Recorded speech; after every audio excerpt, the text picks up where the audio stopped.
समादरणीय सज्जन महानुभावहरूमा सादर नमन। अघिल्लो प्रस्तुतिमा हामीले महाभारत ग्रन्थको भीष्म पर्व अन्तर्गत सञ्जयले दिव्य दृष्टि प्राप्त गरेको, महाभारत युद्धको पूर्व सन्ध्यामा युद्धका नियमहरूको निर्धारण भएको र कुरुक्षेत्रका कुलक्षणहरूको चर्चा सश्लोक सुन्यौं। आजको प्रस्तुतिमा सृष्टि, स्थिति, प्रलय र ब्रह्माण्डको वर्णनका सम्बन्धमा धृतराष्ट्रले सञ्जयलाई प्रश्न गरेको र सञ्जयले गरेको सृष्टि, स्थिति र ब्रह्माण्डको वर्णनको चर्चा सश्लोक गर्नेछौँ। समादरणीय सज्जन, धृतराष्ट्र महाभारत युद्धको पूर्व कल्पना गरी यसरी अवसाद गर्दछन्। धिक्कार हो जति छन् यी भूपतिहरू, राज गर्नको लोभ गरी कहिल्यै शान्ति नपाई के तरहको जान्छन् रणैमा मरी।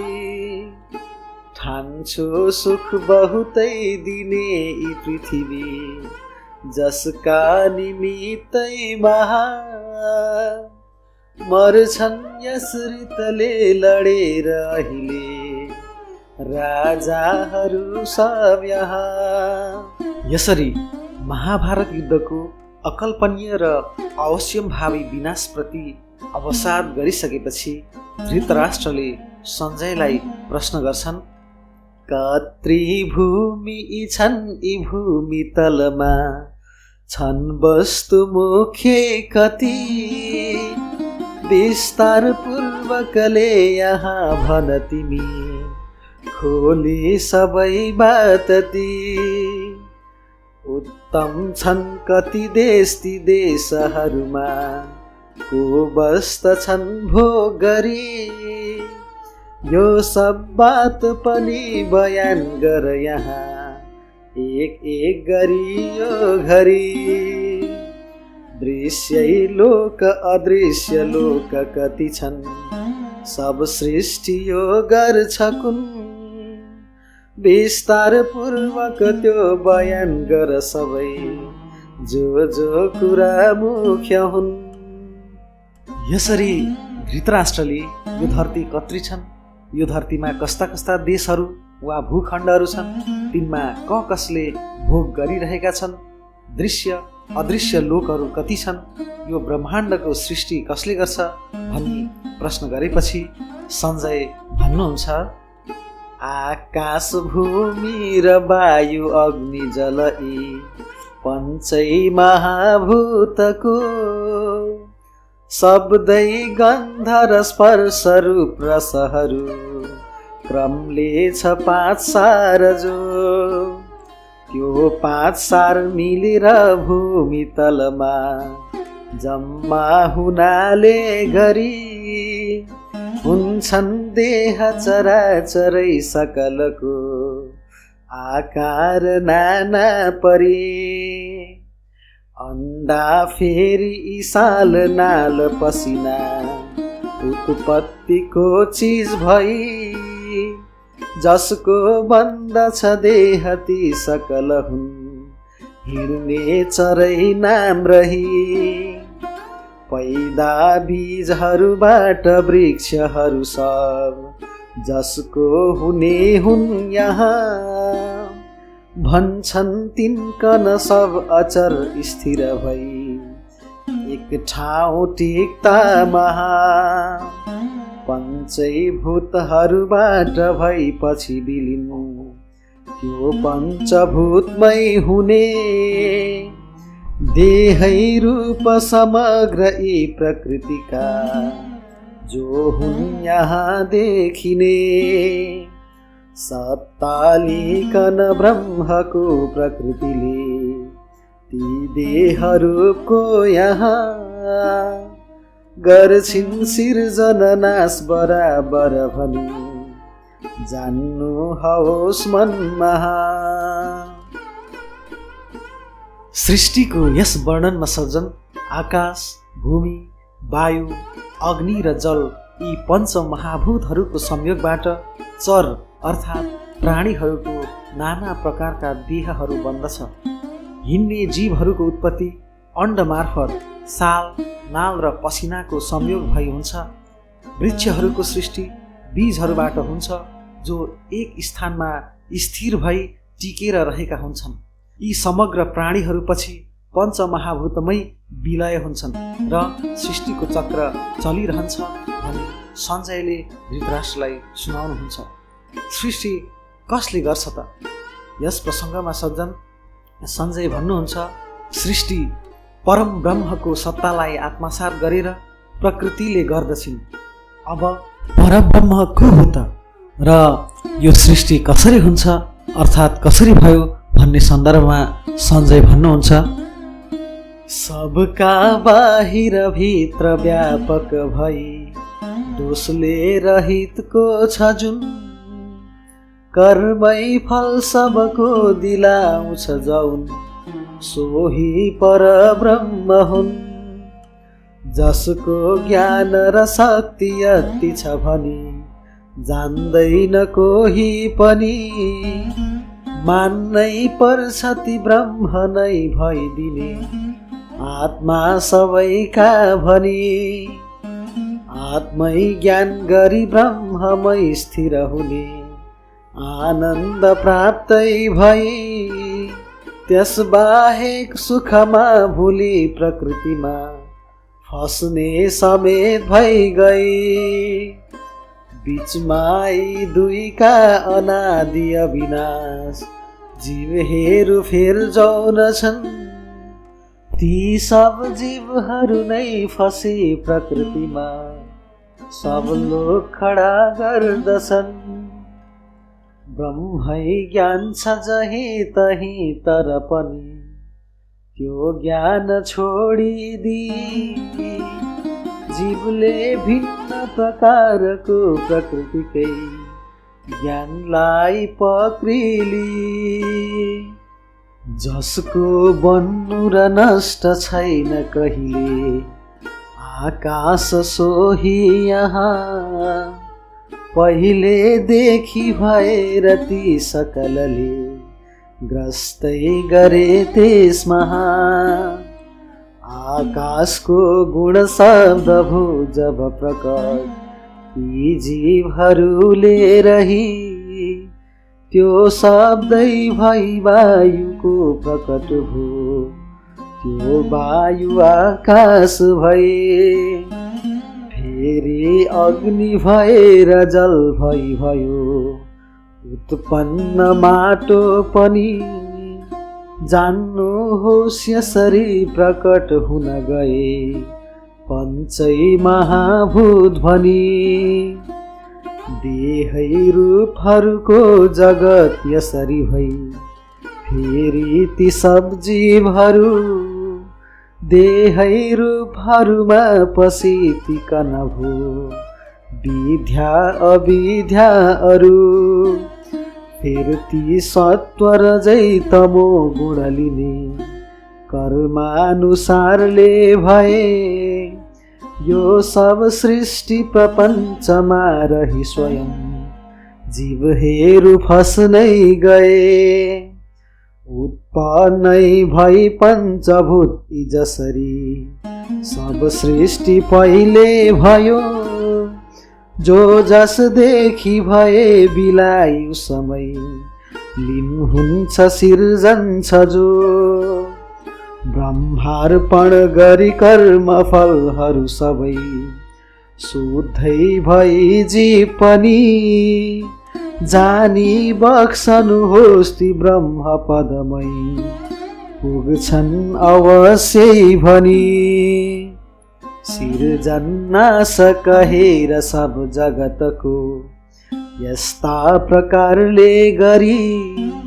देहैमा उपमा दि सञ्जय इबाद भन्दा भए त्यो घरी। पञ्चैभूतहरूबाट रूप भइदिने वृक्षै समान देहमा। पक्षी सूक्ष्म समान जीव रहनु हो मनरूप भई चन्द्रमा। सूर्यैको छ प्रकाश जुन तरहले श्री चन्द्रमा यहाँ। चैतन्यै उठी ठिक छ जीवहरूको सबका शरीरै महा सूर्यैको हुन गई प्रकाश शशीले मेरो प्रकाश हो भनी भन्ने झै छ शरीर आफू बुझनु जीवैहरूले पनि आत्मा ब्रह्म बुझेर एक समय जो जीवहरू स्थिर हुनन् शुद्धै जीव गराई बन्धन ती सब आफ्ना टुटाइदिनन् आत्मानन्द नमानिने जो विषय सुख गर्नै विचार गर्दछन् संसार रूपी समुद्रका भुमरीमा त्यस्तै फगत पर्दछन्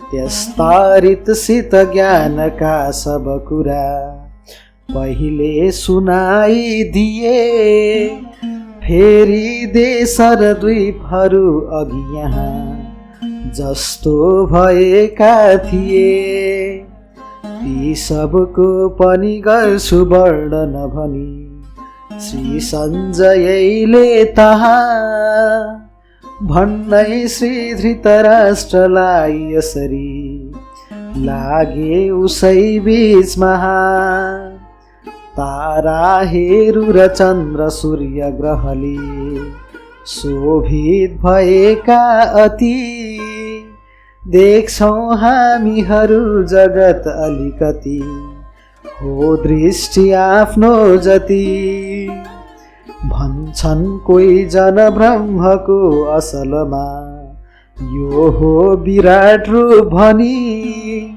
विस्तारमा कति यो छ अन्त्य त्यसको पाउन्न कोही पनि 1,00,000 योजन जम्बुद्वीप अघि थियो कालान्तरैले गरी 3,000 फगत यहाँ रहन गो घट्नै गइयो घरी यस द्वीपका नगिचै यसै तरहका छन् द्वीप 6वटा अरू अर्कै लोक भए ती जान नसकी यस द्वीपका जनहरू घेरा छार समुद्रले हुन गई यो जम्बुद्वीपै तहा 3 भागमा 2 भाग समुद्र भइदियो पृथ्वी छ 1 भागमा दोस्रो पाकर चाहिँ द्वीप 2,00,000 योजन भएको भयो सागर भई उखुको रसै उसमा चौतर्फ घेरिरह्यो तेस्रो साल मलिद्वीप भनेर हुन गो 4,00,000 योजनमा घेरेको मदिरा समुद्र छ ठुलो त्यो द्वीपलाई तहा 8,00,000 योजनको भयो अति असल चौथो कुसै द्वीप भनी चौतर्फी घृतको समुद्र हुन गो घेरेर त्यसमा पनि। समादरणीय सज्जन, यसरी सञ्जयले महाभारतको भीष्म पर्वमा गरेको सृष्टि र ब्रह्माण्डको वर्णन अनुसार ब्रह्मबाट आकाश, वायु, अग्नि, जल र माटोको उत्पत्ति भयो। यी पञ्चमहाभूतहरूबाट देहरूपी मानिस लगायतका प्राणीहरू, जीवहरू उत्पन्न भए। ती प्राणीहरूमा आत्मारूपी जीव प्रवेश गर्यो र ती प्राणीहरूले आफ्ना कर्म अनुसार सत्व, रज र तम गरी 3 प्रकारका गुणहरू लिएर यो सृष्टिको प्रपञ्चमा फस्दै आफ्नो कर्म गर्न थाले। जो जीवहरू आफ्ना कर्मका फलहरू उनै ब्रह्ममा अर्पण गर्दछन् त्यस्ता जीवहरू मृत्यु पश्चात देहरूप पञ्चमहाभूतमै विलीन भई ब्रह्मपद प्राप्त गर्दछन्। यो ब्रह्माण्डमा अनेक ताराहरू लगायत चन्द्र, सूर्य, ग्रहहरूले शोभित छन्। तर हामी मानिसहरू यो विशाल ब्रह्माण्डलाई आफ्ना दृष्टिले अलिकति मात्र देख्दछौँ। यो ब्रह्माण्ड उनै परम ब्रह्मको विराट रूप हो। भूलोक अर्थात् पृथ्वीमा 7वटा द्वीप अर्थात् महादेशहरू छन्। यी द्वीपहरू विभिन्न सागरहरूले घेरिएका छन्। यसमा कुल 3 भागमध्ये 2 भाग पानी र 1 भाग पृथ्वी अर्थात् 7 द्वीपहरू रहेका छन्। 7वटा द्वीपहरूमा पहिलो जम्बू द्वीप हो जो छार समुद्रले घेरिएको छ। दोस्रो पाकर द्वीप हो जो उखुको रसले युक्त सागरले घेरिएको छ। तेस्रो सालमली द्वीप हो जो मदिरा सागरले घेरिएको छ। चौथो कुसै द्वीप हो जुन घृत समुद्र अर्थात् घिउको समुद्रले घेरिएको छ। पाँचौं द्वीप क्रौञ्च द्वीप हो जुन दुधको स्वाद भएको क्षीर सागरले घेरिएको छ। छैटौं द्वीप साकल द्वीप हो जो दहीको सागरले घेरिएको छ। सातौं द्वीप पुष्कर द्वीप हो जो सर्वत सागरले घेरिएको छ। ती सबै द्वीपहरूमध्ये जम्बू द्वीपमा मानिसहरूको उत्पत्ति भएको र अन्य द्वीपहरू अर्कै लोकका रूपमा रहेका थिए। जम्बू द्वीप अर्थात् अहिलेको एसिया र युरोप महादेशमा इलावृत्त, भद्राक्ष, नृसिंह, केतुमाल, रमणक, हिरण्मय, कुरु, किमपुरुष र भारतवर्ष खण्डहरू गरी 9वटा खण्डहरू रहेका छन्। समादरणीय सज्जनवृन्द, हामी दक्षिण एसियालीहरू जम्बू द्वीपको भारतवर्ष खण्डमा बसोबास गरिरहेका छौँ। यसो भएको हुँदा कुनै पनि धार्मिक अनुष्ठान गर्दा सङ्कल्पमा हामी जम्बू द्वीपे भारतवर्ष खण्डे नेपाल देशे भनेर सङ्कल्प गर्ने गर्छौँ। समादरणीय सज्जन, सृष्टि र ब्रह्माण्डको वर्णन छोटो समयमा कहाँ सम्भव छ र? तसर्थ हामी आजको प्रस्तुति यही प्रसङ्गबाट बिट मार्न चाहन्छौँ। आगामी प्रस्तुतिमा ज्ञानको भण्डारको रूपमा रहेको श्रीमद् भागवत गीताको चर्चा सुरु हुनेछ। तसर्थ हाम्रो च्यानल तेजस्वी भवलाई सब्स्क्राइब गरेर बस्नुहोला र यो भिडियोलाई लाइक गरिदिनुहोला। आजलाई यति नै।